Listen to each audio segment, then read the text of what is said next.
ne s'agit pas simplement d'une seule personne. Il ne s'agit pas simplement du Cameroun, de la Côte d'Ivoire, de la Guinée, du Sénégal. Non, il s'agit de l'Afrique dans sa globalité.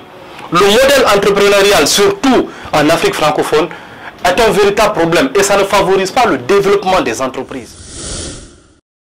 Il faudrait que nous entamons véritablement la question du développement de l'économie africaine avec tact et rigueur. Ce qu'il faut comprendre aujourd'hui, c'est quoi? 70% des jeunes veulent lancer leurs entreprises.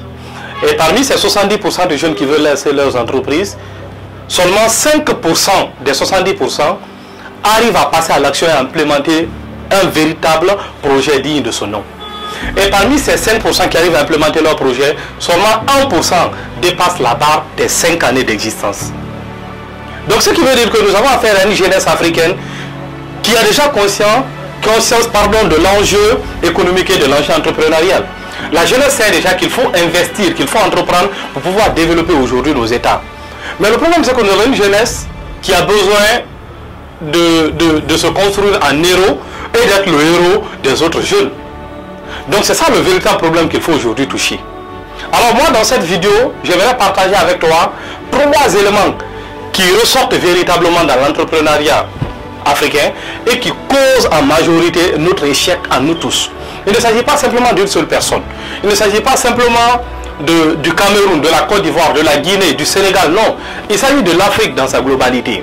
Le modèle entrepreneurial, surtout en Afrique francophone, est un véritable problème et ça ne favorise pas le développement des entreprises.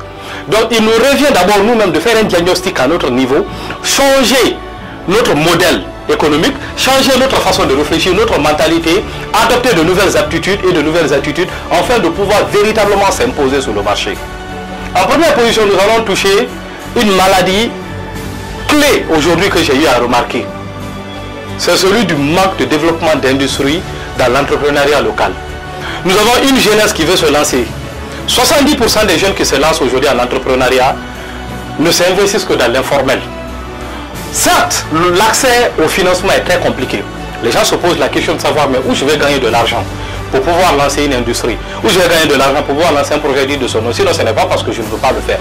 C'est l'argument qu'on retrouve le plus souvent. Mais est-ce que c'est conventionnel et judicieux pour un jeune de lancer un projet dans le domaine de l'informel et d'y rester pendant 10 ans? Moi je pense que non. Soit c'est la faiblesse, la paresse ou le manque d'ambition. Mais moi j'ai plus m'accentuer sur le manque d'ambition. Parce que la jeunesse elle n'est pas paresseuse. Mais c'est le manque d'ambition véritablement. La jeunesse ne se pose pas la question de savoir que si je commence dans l'informel, j'ai la capacité de créer un groupe, un holding et plus tard même des consortiums.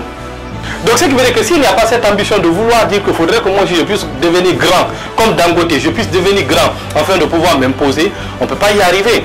La question qu'on doit se poser aujourd'hui dans ce sujet, c'est est-ce que c'est possible pour nous de rivaliser aujourd'hui avec Orange? Est-ce que c'est possible de rivaliser avec Shell? Est-ce que c'est possible de rivaliser avec Total? Avec nos petites entreprises dans le secteur informel? À quel moment alors nous voulons prendre les rênes de notre économie? C'est carrément impossible pour nous.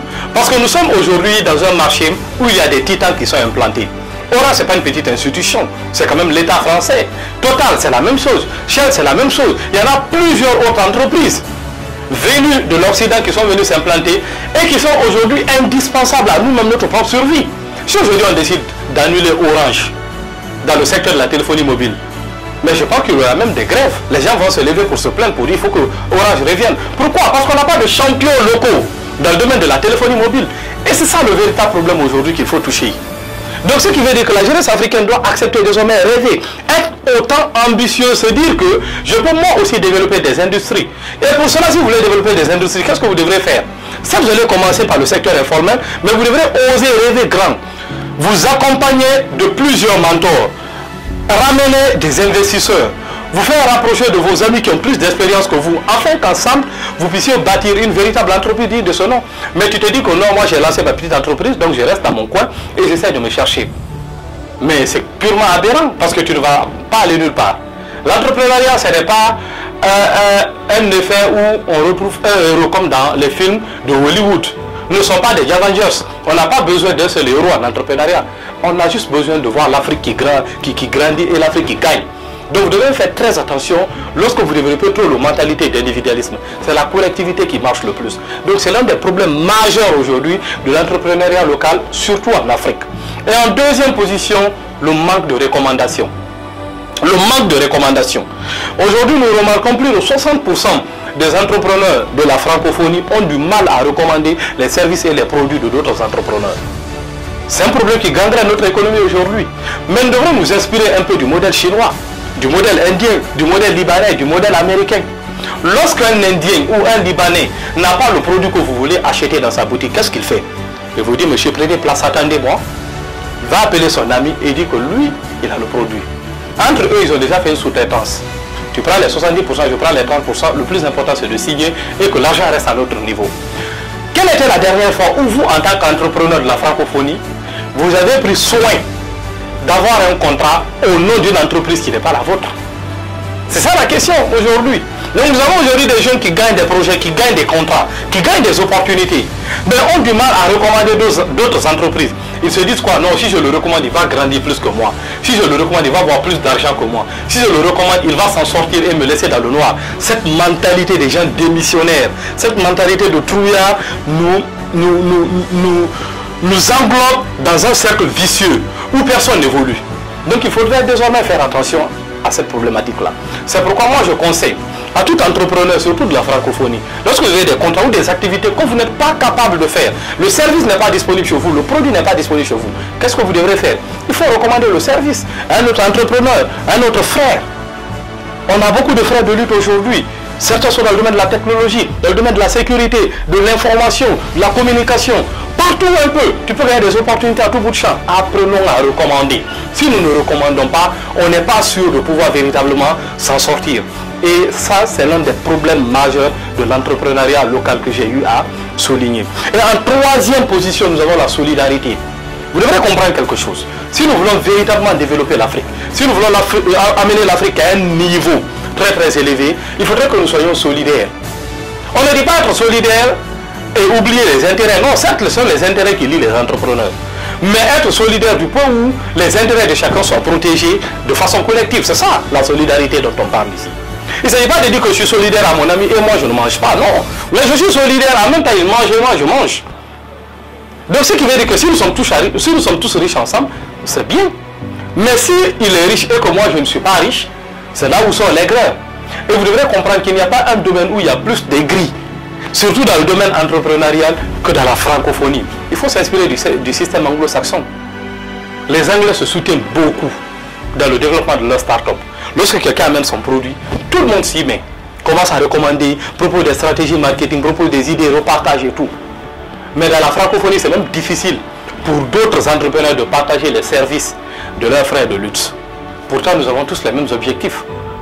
Parce que lorsque nous décidons de créer notre entreprise, on se dit quoi? Participer à la construction de l'économie africaine. Alors si nous voulons participer à la construction de l'économie africaine, pourquoi nous ne sommes pas solidaires entre nous? Pourquoi tous les acteurs de la construction de l'économie africaine ne sont pas solidaires entre nous? S'ils ne sont pas solidaires entre nous, personne ne va grandir. Nous serons tous dans un cercle vicieux où personne ne s'en sort. C'est pourquoi il est véritablement important pour tout et chacun de nous d'être solidaires. La solidarité en entrepreneuriat, c'est la collectivité où on protège chacun nos intérêts. C'est ça la véritable question. Donc il faut s'aimer, il faut cultiver l'amour. Il faut se dire que le produit de mon ami, c'est mon produit. Ses services sont mes services. Donc tout ce que je peux faire pour permettre à son service de pouvoir se développer, il n'y a pas de souci. S'il veut s'implanter dans mon pays, il n'y a pas de souci. Il veut m'implanter dans son pays, il n'y a pas de souci. C'est comme ça que vous vous donnez la main. Parce que le plus important, c'est l'Afrique.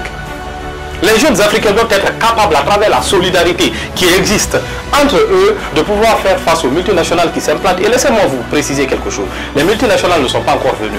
Ils ne sont véritablement pas implantés. Lorsqu'ils viendront, nous serons esclaves sur nos propres terres. Donc nous devons véritablement faire attention à ces différents éléments. Donc ce sont les 3 points essentiels que j'ai eu à relever dans l'entrepreneuriat local, surtout dans la francophonie. Et que ça tombe dans de bonnes oreilles. On se retrouve sur une prochaine vidéo.